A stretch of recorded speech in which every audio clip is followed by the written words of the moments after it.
आज सकाळी मी आले क्लिनिकला आणि क्लिनिकला आल्यावर ही ऑर्डर आली होती झेप्टोवरून. मला आता समजेना की ही ऑर्डर नेमकी कुणी पाठवली आहे, कारण आमच्या क्लिनिकमध्ये तर आम्ही हे कम्फर्ट आणि हे जे वॉशिंग मशीन लिक्विड आहे ते नाही म्हणजे यूज करत. आणि कॅफेतून एक पार्सल आलं होतं. मग म्हटलं मॅमना कॉल करून कन्फर्म करूयात की त्यांची चुकून ऑर्डर वगैरे आली आहे का. तर तशाच पद्धतीनं झालं होतं आणि मॅमची चुकून जी घरची ऑर्डर होती ती इकडे आली होती. आणि मला तर मला वाटलं की इकडे झेप्टोची ऑर्डर नेमकी कुणी पाठवली.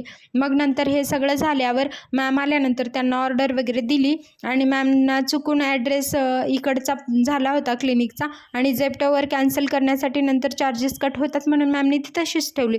मग नंतर आज होता फुल डे, तर बघितलं अपॉइंटमेंट्स वगैरे कशा प्रकारे आहेत. आणि पेशंट आज खूप कमी होते कारण दिवाळी सुरू होती आणि त्यामुळे थोडेसे पेशंट कमी झालेत. आणि मग तोपर्यंत मॅम वगैरे आल्या होत्या आणि पेशंट वगैरे अपॉइंटमेंट सगळ्या बघून घेतल्या. आता भूक लागली होती नंतर, तर मग काय झालं की अनुष्कानी एक रेसिपी आणली होती. ती होते आपल्याकडे, आमच्याकडे याला पोहेच म्हणतात, पण याच्याकडे म्हणजे त्यांच्याकडे याचं नाव आहे मटर चुरमा. तर तर मी पहिल्यांदा बघून असं म्हटलं हे तर पोहे आहेत. ती म्हणाली नाही, याला आमच्याकडे, ती ब्राह्मण आहे तर त्यांच्याकडे कसं मटर चुरमा म्हणतात याला. तुम्ही ही रेसिपी आधी पाहिली आहे का मला नक्कीच सांगा, आणि जर ही पाहिली नसेल तर तुम्ही नक्कीच एकदा माझ्या याच्यावरती मी याची रेसिपी टाकेल तर नक्कीच बघा. चला भेटूयात माझ्या पुढच्या व्हिडिओमध्ये. बाय.